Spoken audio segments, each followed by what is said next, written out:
Welcome to iSoft's Electronic Correspondence module, or ECM for short.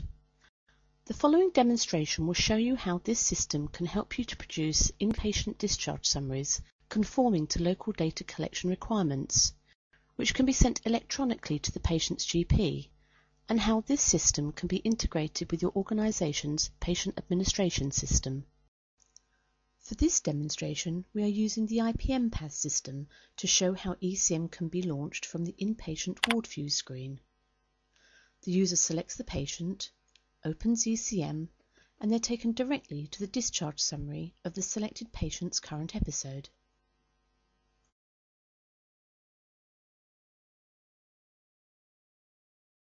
The discharge summary document is populated from data supplied from linked systems such as the PAS and from data entered directly into the application via various customizable forms linked to an appropriate template.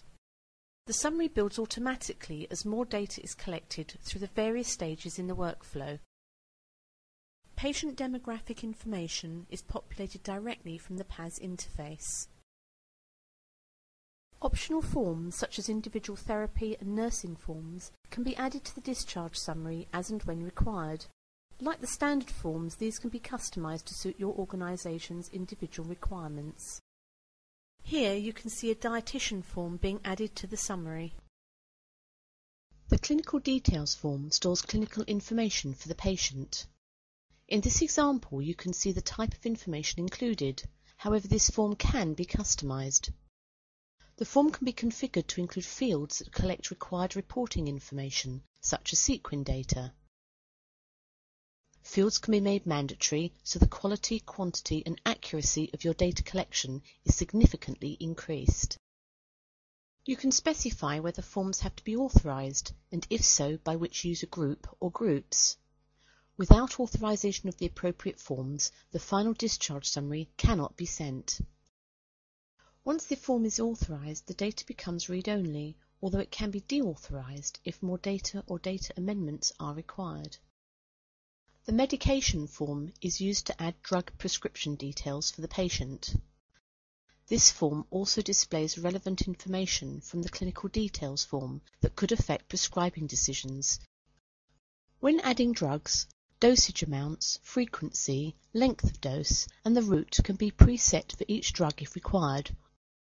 When completing the prescription, there are options to include details of the patient's own supply of drugs, add admission drugs, and state whether the GP is to continue prescribing the medication after discharge. Reducing dose details and indications can also be added. This screen shows some examples of different types of drugs and various ways of adding prescribing instructions. The entry in red with a padlock icon marks this drug as a control drug, and these can automatically trigger a printout of the prescription for signature if required. There are separate icons for alert and anticoagulant drugs too. Here, the drug warfarin is being added to the prescription. As warfarin is an anticoagulant drug, a red heart icon is displayed. When adding an anticoagulant drug, the mandatory anticoagulant form is added to the summary. This form must be completed before the prescription can be authorised. The data collected by the anticoagulant form can be customised to suit the organisation's requirements.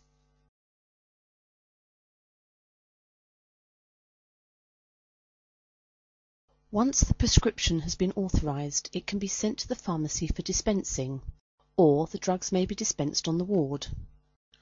Hospitals with more than one pharmacy can allocate a preferred pharmacy to a ward, and this is where the prescription will be sent.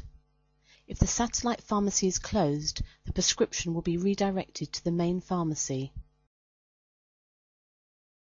Pharmacists have their own view, which enables them to only see summaries with prescribed drugs that have been sent to the pharmacy for dispensing.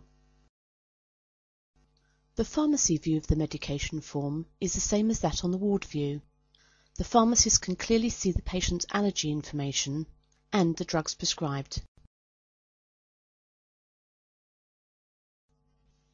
The pharmacist can add, correct, amend, or delete any item on a prescription. In this example, the pharmacist is amending the dosage for the drug morphine.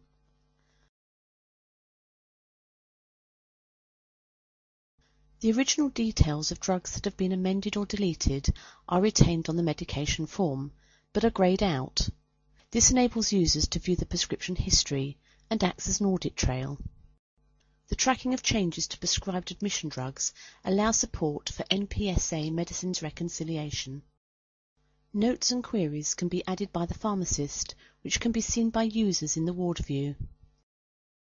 When complete, the pharmacist can authorise the prescription, or can select other options to indicate the current status, such as the cause for any delays in authorising the prescription.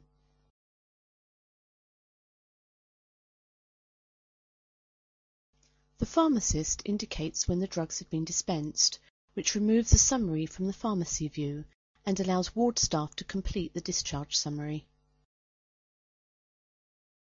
The summary is now back on the ward, ready for progressing. The ward homepage lists the active summaries associated with the current ward. There is a colour-based alert system that indicates the length of time the summary has remained in a particular state. The status column shows the current processing stage of the summary and the date and time that the summary was last updated. Notes added by ward users or pharmacists can also be viewed here, and other flags such as an icon indicating the existence of an anticoagulant form may also be displayed. The clinical details and the medication forms have now been completed and authorised. However, the management form still needs to be authorised. The management form can contain information such as admission, discharge and follow-up details. This example shows the different types of information that might be collected on this form. However, you can customise this for your own requirements. The data entered into the different forms has populated the final discharge summary template.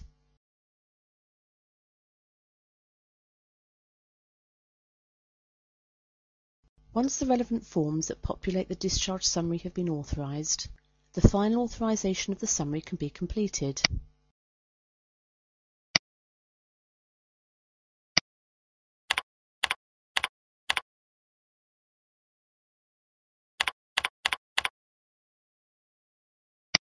At this point, the summary is sent automatically to the patient's GP practice.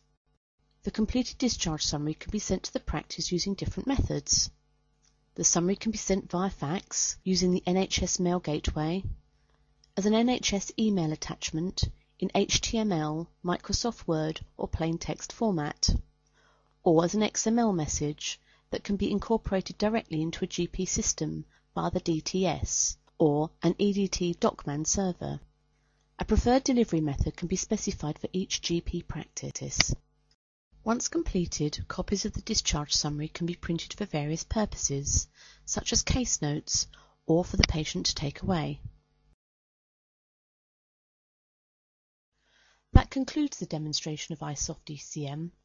We hope that this has helped to show you how beneficial this system would be to your organisation. However, if you have any queries or require any further clarification, please contact your account manager or the sales desk using the contact details on the screen. Many thanks for your time.